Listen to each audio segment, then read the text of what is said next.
marge de la COP22, l'Office national des chemins de fer a mis sur les rails un train du climat pour sensibiliser aux dangers du changement climatique et inciter les jeunes et moins jeunes à agir.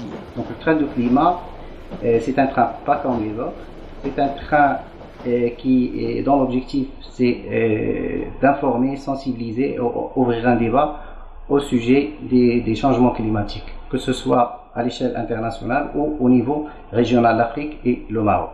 Le train du climat, il a fait le départ de la gare de la Agdel le 20 octobre et il a sillonné jusqu'à ce jour 12 villes.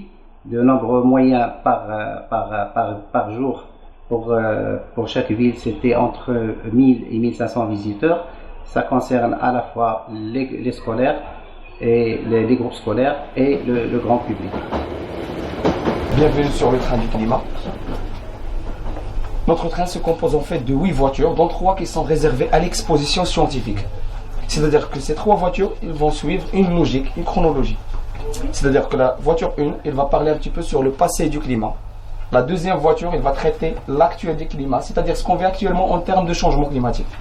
Et la troisième et la dernière, elle va s'ouvrir sur l'horizon futur, à savoir l'horizon 2020, 2050 et 2100. En tant que responsable sur la voiture 1, on va aborder 4 axes essentiels. Dont le premier, c'est, comme vous voyez, le système solaire et le mouvement des planètes. En fait, la Terre est entourée d'une enveloppe qu'on appelle l'atmosphère. Très bien. Et cette atmosphère, elle se compose de pas mal de gaz à effet de serre. Quels sont les gaz à effet de serre que vous connaissez? CO2. CO2, très bien, le dioxyde de carbone. O2, quoi d'autre? H2O. H2O. À l'état vapeur, très bien. Et donc, la vapeur d'eau, c'est un gaz, en fait, à effet de serre très très important en termes de pouvoir. Et son pouvoir, c'est-à-dire, grâce à la vapeur d'eau, on est là. Sans vapeur d'eau, la température moyenne du globe terrestre serait moins 18 degrés. Et grâce à la vapeur d'eau, la température moyenne du globe terrestre vaut à peu près au moyen plus 15 degrés. Ça, c'est la première raison pourquoi la vie est possible sur Terre et pas sur autre planète. Ce qu'il faut retenir, tout simplement, le climat a toujours varié de façon naturelle sans qu'il y ait l'action de l'homme. Là, on est arrivé au stade où on parle des archives de la planète. Et parmi ces archives qui permettent de reconstruire le climat passé, nous avons au sein de la voiture 4 exemples. Soit à travers les carottes glaciaires, soit à travers, comme vous voyez derrière vous, c'est mentionné, les carottes sédimentaires, n'est-ce pas? Et là, nous avons quoi? Les arbres, très bien. Et là, carrément à l'extrémité à droite, nous avons les stalagmites, les concrétions calcaires qu'on trouve souvent au niveau des grottes. On est arrivé au stade où on parle des causes qui régissent la variabilité naturelle. Et donc, parmi ces causes, nous avons 2 choses. Soit l'activité du soleil et des volcans. Et là, le paramètre de rotation et la Terre. Ce qu'on appelle les facteurs astronomiques. Les scientifiques, ils ont proposé à ce qu'il y ait âge relatif à l'action de l'homme, aux émissions causées par l'homme. C'est un nouveau concept appelé l'anthropocène. C'est pas encore validé, mais c'est toujours en discussion. Il y a pas mal de débats qui traitent ce nouveau concept. C'est fini maintenant avec la voiture du passé et bienvenue sur la voiture du présent. Vous êtes passé par la voiture 1 et on vous a certainement parlé du CO2, le dioxyde de carbone. Ce dioxyde de carbone, c'est le gaz qui régule la température sur Terre. Donc, plus on a de CO2 dans l'air, plus la température augmente, d'accord? Et moins on en a, moins la température est élevée, donc elle baisse, d'accord? Donc la première chose qu'on remarque, ce qui frappe aux yeux, c'est que la couleur rouge est concentrée dans la partie supérieure, donc l'hémisphère nord de la planète. Donc là où il y a l'Europe, l'Amérique, l'Asie et la Chine, donc on a beaucoup plus de CO2 dans l'air ou dans l'atmosphère. À votre avis, pourquoi? L'industrie. Ils ont beaucoup d'industries, beaucoup d'usines, beaucoup de chauffage, beaucoup de transport. Et donc, c'est ce qui fait que les émissions de gaz à effet de serre, et notamment le CO2, sont très importantes. D'accord? Si on ne change pas, on va subir des conséquences. Et c'est ce que vous allez voir avec Mademoiselle Hamel, qui est doctorante aussi. Je voudrais vous montrer quelques exemples d'écosystèmes qui vont être influencés par les changements climatiques. Alors ce même milieu-là, il a été simulé dans un laboratoire pour prévoir à quoi il va ressembler ce milieu naturel en l'an 2100. Donc en 2100, remarquez la différence. Déjà, vous remarquez qu'il n'y a plus de poissons en 2100. Donc la température a tellement augmenté que le milieu est devenu insupportable pour ces espèces-là. Aussi, on remarque que le nombre de coraux a été réduit.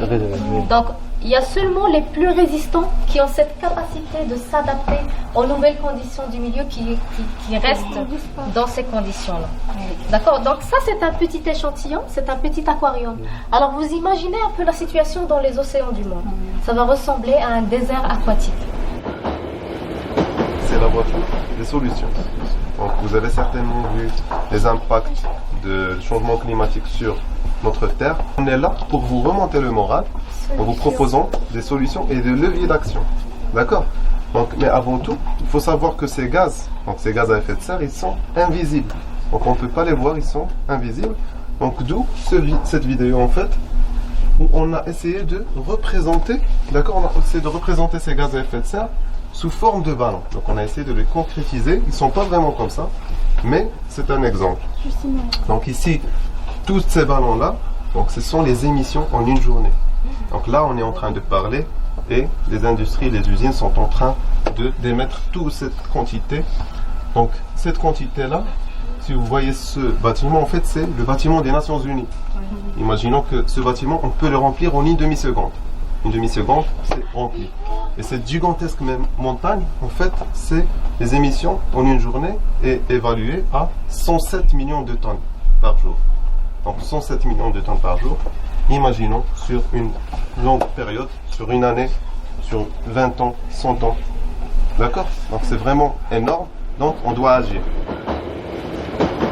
Dans cette partie-là, on va discuter le monde de demain. Des actions, des leviers d'action, des réflexions pour agir. Notre objectif tout d'abord, c'est de se limiter à 2 degrés. C'est notre planète, on doit la conserver.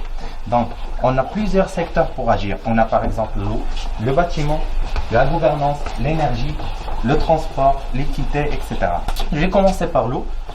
Déjà, le Maroc, ou le monde tout entier, il souffre d'un stress hydrique. Vous voyez? Donc, tout d'abord, on va sensibiliser la population. Ça veut dire rationaliser nos utilisations de l'eau. Rationaliser. D'accord? Ne pas gaspiller l'eau. Planter un très grand nombre d'arbres. Dessaler l'eau de mer. Si on a parlé de l'eau, je vais vous parler du bâtiment. Par exemple, c'est agir au quotidien.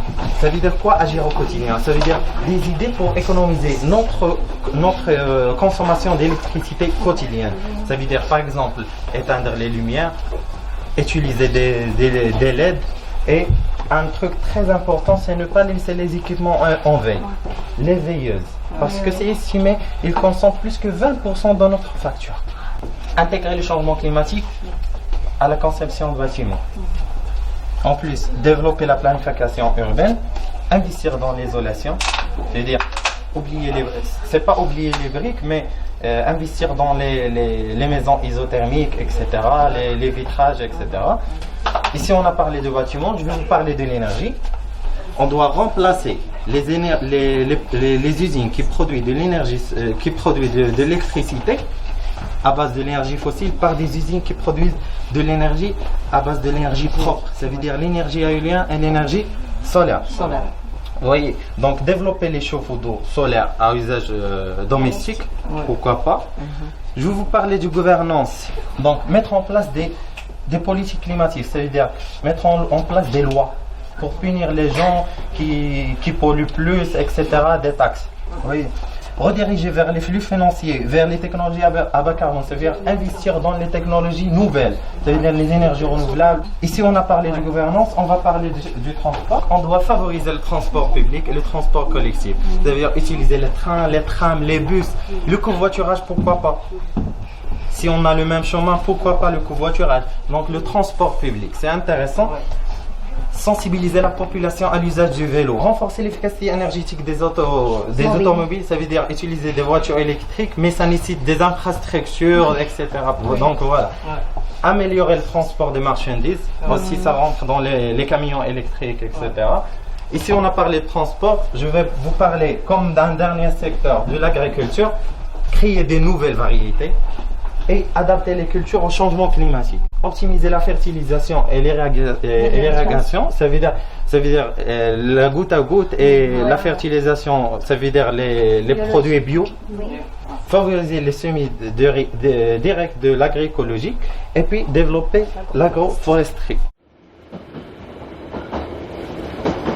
Le voyage du train du climat ne s'arrêtera pas à Marrakech. Après la COP22, le train reprendra son chemin vers les 50 autres gares que compte le royaume. Et pour répondre à une forte demande, un programme sera également établi pour les villes déjà visitées. Les régions dépourvues de gares ferroviaires ne seraient pas en reste, mais certainement pas toutes. Nous prenons en considération ce volet parce que si vous prenez l'exemple de Marrakech, il y a les régions qui ont été sollicitées par parce que le programme des scolaires il a été arrêté en coordination avec le ministère de l'Éducation. Du coup, nous avons demandé à ce que les régions soient touchées par cette action. Donc, si je donne l'exemple de Marrakech, il y a la région de Rahamna, de Chaouia, qui dans les écoles on peut bénéficier de la visite de ce train. Donc, c'est en partenariat avec le ministère de l'Éducation et on prend en considération ce volet de la région pour les inclure dans le programme, c'est tous des établissements scolaires. En plus de la sensibilisation, l'ONCF mène des initiatives en faveur d'une mobilité durable. À part le train du climat, nous avons un site pilote, c'est la gare de Marrakech. Il a été certifié ISO pour le système de management de l'environnement. Il a été certifié aussi pour l'efficacité énergétique. Nous avons ici une station photovoltaïque donc qui procure 50% des besoins en énergie